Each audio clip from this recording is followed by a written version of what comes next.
Sometimes justice doesn't knock, it walks straight into the courtroom and changes your last name. The gavel struck once, sharp and final, echoing through the marble chamber as every head turned toward the woman standing at the center of it all, her posture straight, her expression calm, one hand resting lightly over the gentle curve of her 7-month pregnancy. And in that silence the judge adjusted his glasses and read the name again, slower this time, as if the truth itself needed a second chance to be believed. Mrs. Hayes, or should I say Mrs. Grant? And a ripple moved across the room. Like a held breath finally released, because 3 days earlier Emily Carter had been standing outside a gated estate on the north side of the city, a single suitcase at her feet, rain soaking through her coat as the man who once promised forever decided she was no longer part of his future, the doors closing behind him without hesitation, leaving her with nothing but a fading marriage and a child on the way. And in that moment the world had gone quiet in a way that felt permanent, like something had ended that could never be repaired. But what no one saw was the message that came hours later, a single line from an unknown number, simple and direct. Don't sign anything. I can help you. And Emily almost ignored it, almost chose to disappear quietly the way people expected her to, but something in the wording felt different, not pity, not curiosity, something colder, more precise, and by midnight she was sitting across from a man whose name carried weight in rooms she had never been allowed into, Alexander Grant. The CEO whose company operated behind layers of ownership and influence most people never understood, his voice steady, his eyes focused not on her past but on what came next, and when he placed the document in front of her it wasn't an offer, it was a decision already made. Marry me. Tonight. No explanation, no promise, just a path forward that made no sense and yet felt like the only move left on the board, and Emily, who had spent years trusting the wrong person, made one decision without hesitation and signed, and now she stood in a courtroom where the balance of power had already shifted long before anyone realized it, because while Richard Hayes had been planning his next chapter, celebrating his freedom, moving assets, consolidating control, Alexander Grant had been doing something else entirely, something quiet, something precise, acquiring, positioning, closing in, until the company Richard believed he owned was no longer his to command. And as the clerk passed forward the final document confirming the marriage, the room understood what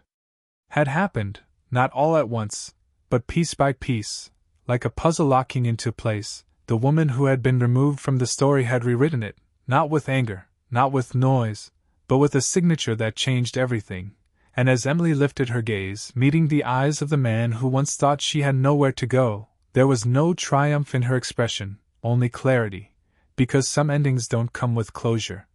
They come with consequences no one sees until it's already too late.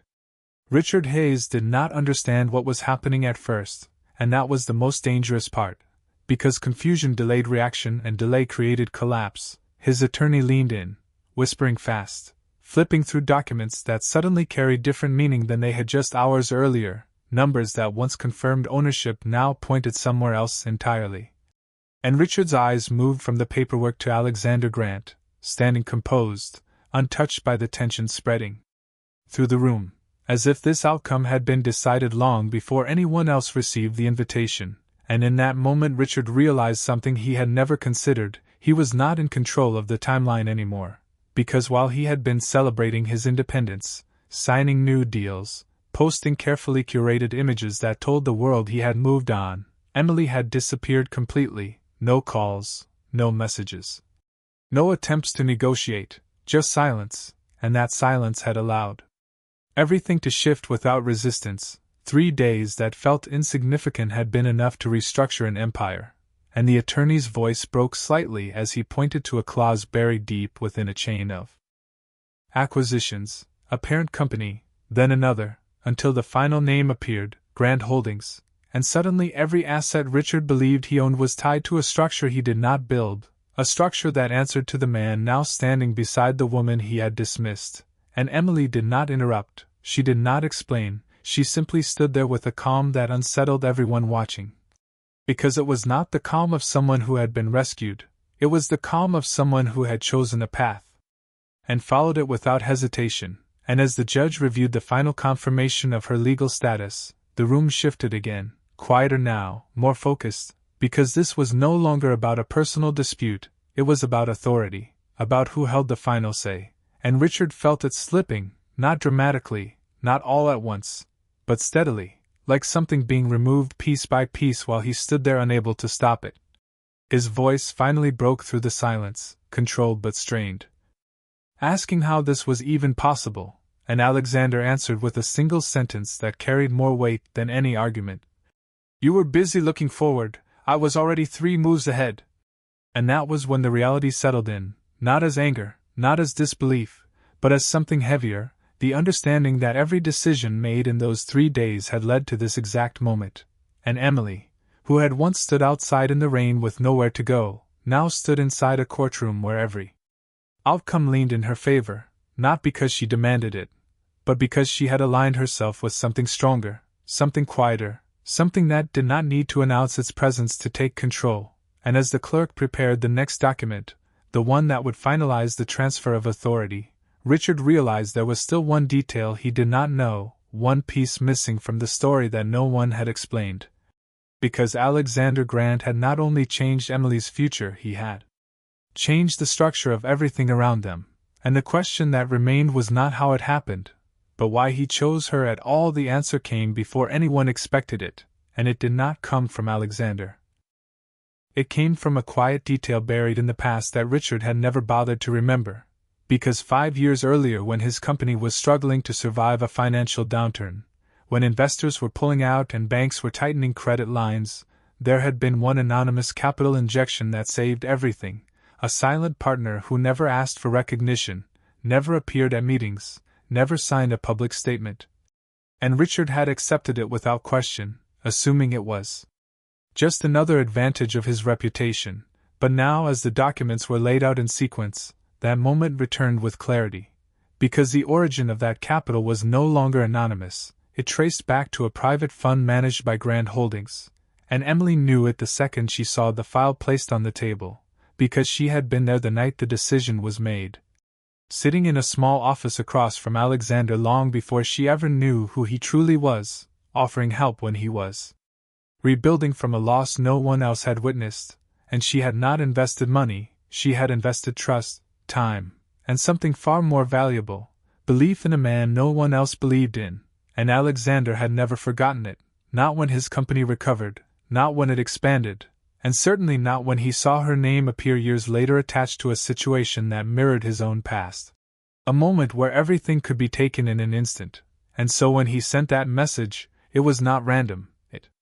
was precise, because he already knew who she was, what she had given, and what had been taken from her. And as the realization spread through the courtroom, the narrative shifted again, because this was not just a strategic takeover, it was a long overdue balance being restored, and Richard, who had built his identity on control and foresight, was now facing the consequence of something he never accounted for.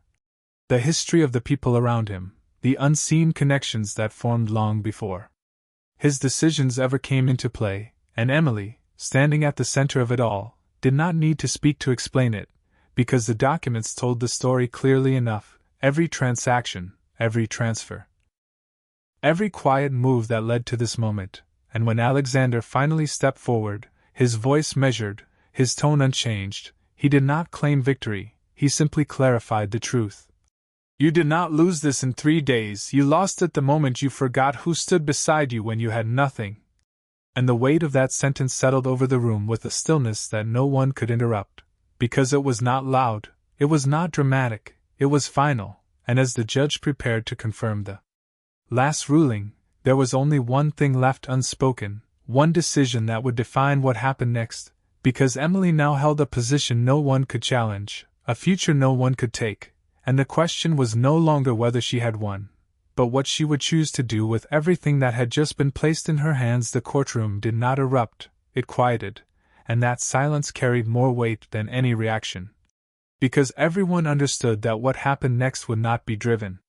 by emotion but by decision. And Emily Carter stood still for a moment longer than expected, her hand resting over her stomach as if grounding herself in something real while everything else shifted around her, and then she took a single step forward, not rushed, not hesitant, just deliberate, and the sound of her heels against the polished floor seemed louder now, sharper.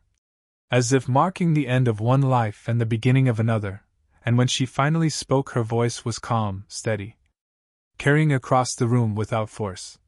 "I am not here to take anything that was never mine." And that sentence caught people off guard, including Richard, whose expression changed for the first time from confusion to something closer to disbelief, because this was not the confrontation he expected, not the reaction he had prepared for, and Emily continued without raising her tone. "But I will not walk away from what was built with my time, my support, and my trust." And in that moment the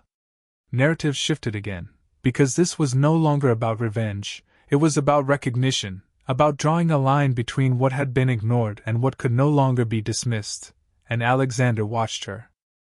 without interruption, as if this was the only outcome he had anticipated, giving her the space to define what came next, and the judge leaned forward slightly, waiting, because the authority in the room had subtly transferred, not through a declaration, but through presence, and Emily turned her gaze toward Richard, not with anger, not with accusation, but with clarity, the kind that leaves no room for negotiation. "You asked me to leave with nothing," she said. "And I did, but I did not lose everything. I only lost the version of my life that depended on you."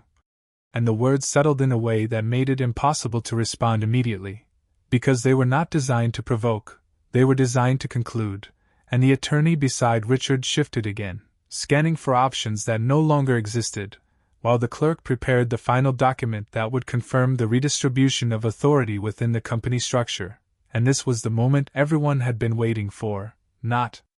the fall, not the exposure, but the choice. What would she take? What would she leave? And Emily did not hesitate. She did not look to Alexander for guidance. She did not seek approval. She simply stated what would follow. "The company will remain operational, the employees will remain protected, and the structure will be corrected."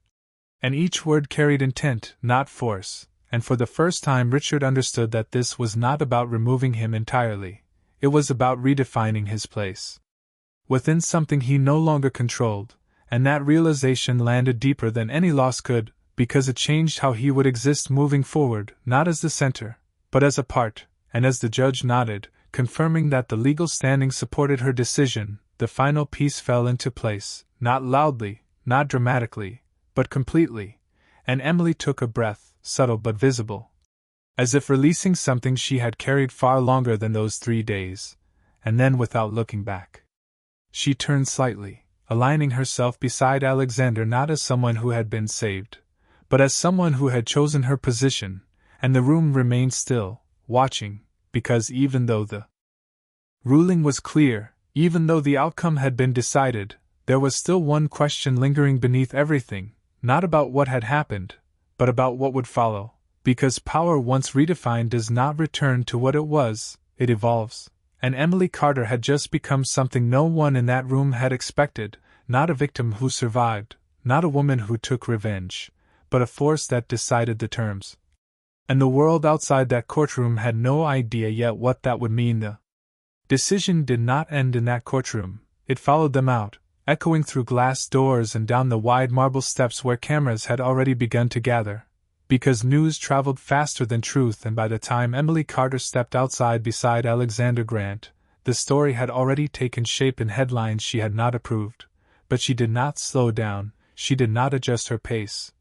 She walked forward with the same measured control she carried inside, and the flashes of cameras reflected off the polished surface of the city like small bursts of light trying to capture something they did not yet understand, and someone called her name, then another, questions overlapping, urgent, demanding clarity, asking if she planned to remove Richard Hayes entirely, asking if the marriage was strategic, asking if the takeover had been planned for years, and Emily paused for just a second, not to answer everything,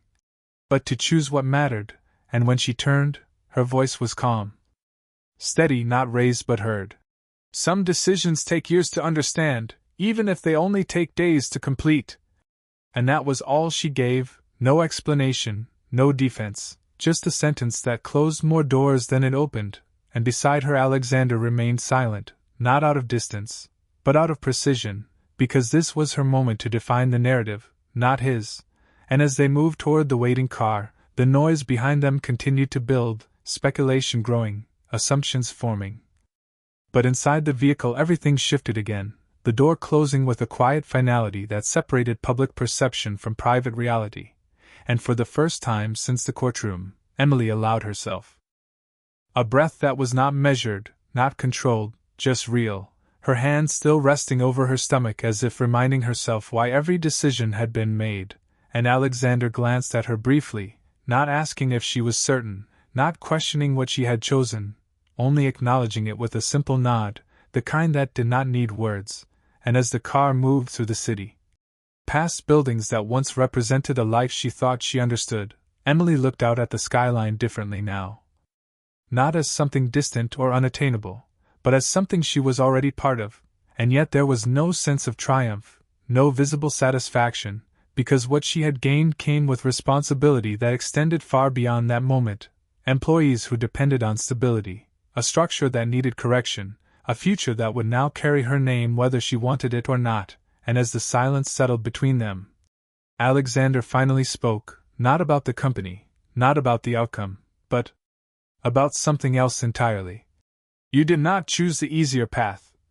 he said, and Emily did not look at him immediately, because she already knew that. She had known it the moment she signed her name, and when she did respond, her voice was softer, but no less certain. "I chose the path that does not repeat the same ending." And that was the difference, not power, not position, but direction. And as the car turned toward a road that led away from everything she had been forced to leave behind.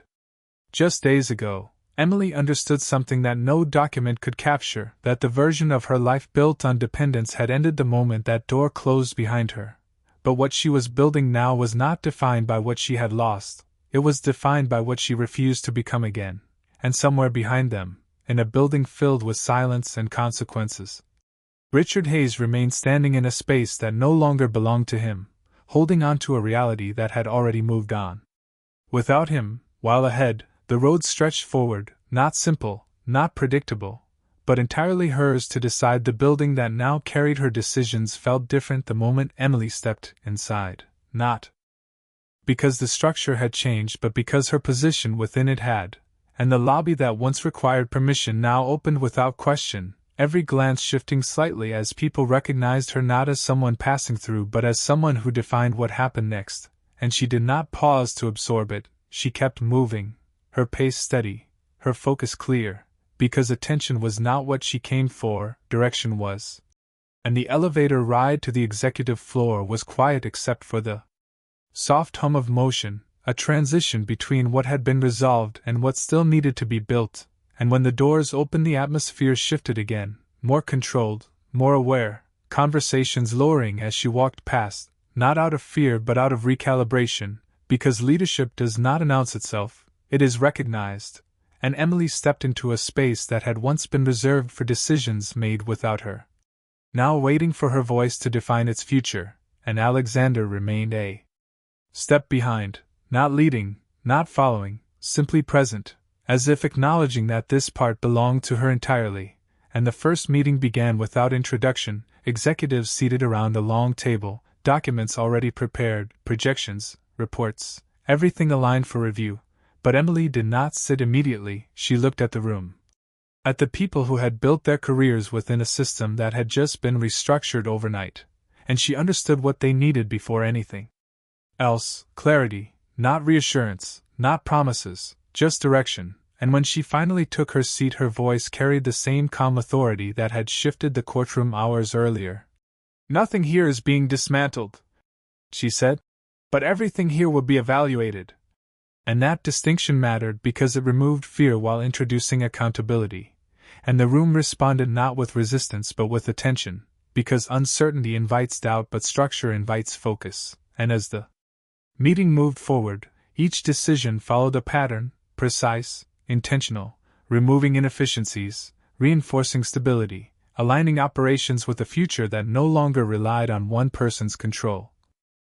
And for the first time the company felt less like an extension of an individual and more like a system that could sustain itself. and that was the difference Emily brought, not dominance, not force, but balance. And as hours passed, the rhythm settled, questions answered, strategies adjusted, a new foundation forming in real time, and yet beneath it all there was something else, something quieter. The awareness that this was only the beginning, because restructuring a company was measurable, it could be outlined, executed, completed, but redefining a life required something different, something that did not fit within documents or timelines, and when the meeting ended and the room slowly cleared, Emily remained seated for a moment longer, looking out through the floor-to-ceiling windows at a city that continued moving regardless of what had changed inside this building, and Alexander stepped closer. Not interrupting the silence, only acknowledging it, and when she finally spoke, her voice carried less weight but more truth. "This is where it starts," she said, not as a statement of victory but as recognition of responsibility, and Alexander nodded once, understanding without explanation, because what she had stepped into was not just control, it was continuity, a future that would require the same clarity she had shown in the past 3 days, but sustained over time. And as Emily stood and turned toward the door, the space behind her no longer felt like something she had entered, it felt like something she now defined, and outside that room, beyond the structure, beyond the decisions already made, there were still consequences unfolding, still reactions forming, still one person who had yet to fully understand what had been set in motion, because while Emily Carter was building something new, Richard Hayes was still trying to understand how everything he once held had shifted without him noticing. And the distance between those two realities was only growing. Wider. Richard Hayes did not go home that night, not because he had nowhere to go but because every place he thought belonged to him now felt unfamiliar, and the office he once controlled stood quieter than usual, not empty but distant, as if the walls themselves had already adjusted to a different authority. And he sat at his desk longer than necessary, staring at reports that no longer answered to him, trying to reconstruct a sequence of events that refused to make sense, because in his mind control had always been tied to visibility, to being present, to making decisions in real time. But what had happened to him did not follow that pattern, it unfolded outside his awareness, beyond his reach. And that realization was what unsettled him the most, not the loss, but the method. And as he replayed the past 3 days in fragments, he noticed something he had ignored before: Emily's silence, the absence of calls, the lack of resistance, the way she had simply stepped out of the narrative he thought he was directing, and now he understood that silence had not been weakness, it had been movement. And every moment he had assumed she was gone had been a moment she was repositioning herself.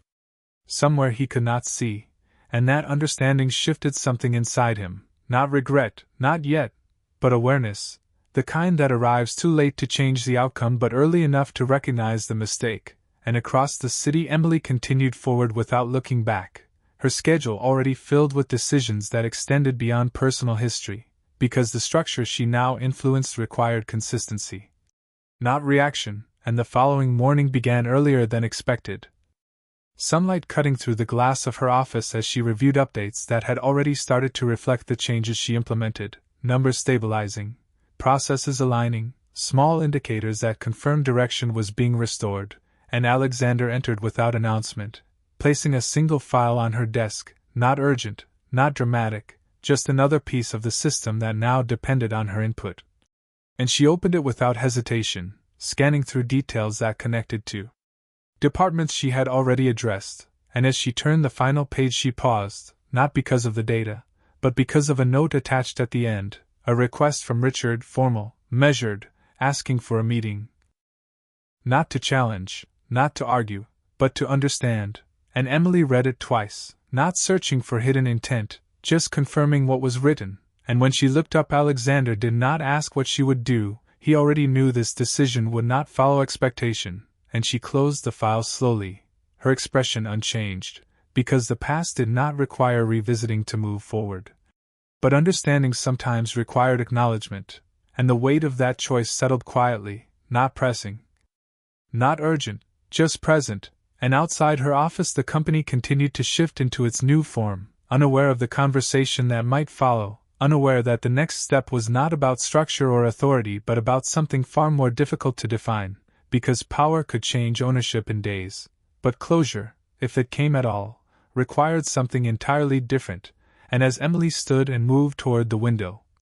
looking out at a city that no longer felt distant, she understood that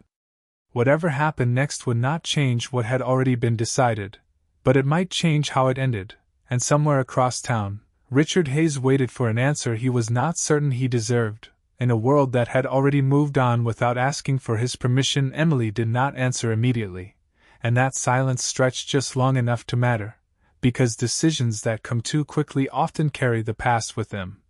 And she had already left that version of herself behind, so instead, she moved through the rest of her day with the same steady focus that had reshaped everything around her, reviewing updates, finalizing adjustments, speaking with teams who now looked to her for direction instead of instruction, and yet beneath that structure the question remained, not urgent, not disruptive, but present, waiting for a moment when it could no longer be ignored, and that moment came as the building began to quiet. Long after most offices had emptied, when the city outside shifted from movement to reflection, lights replacing sunlight, and Emily stood alone in her office for a second longer than necessary before picking up the file Alexander had left earlier, reading Richard's request one more time, not for content but for tone, and there was something different in it, something stripped of assumption, something that did not demand but asked, and that difference was enough, not to change what had happened, but to acknowledge that it had been understood, and without announcing the decision, without asking for approval, she instructed a single meeting to be scheduled, neutral location, limited time, no extensions. And when the confirmation came back, she did not react.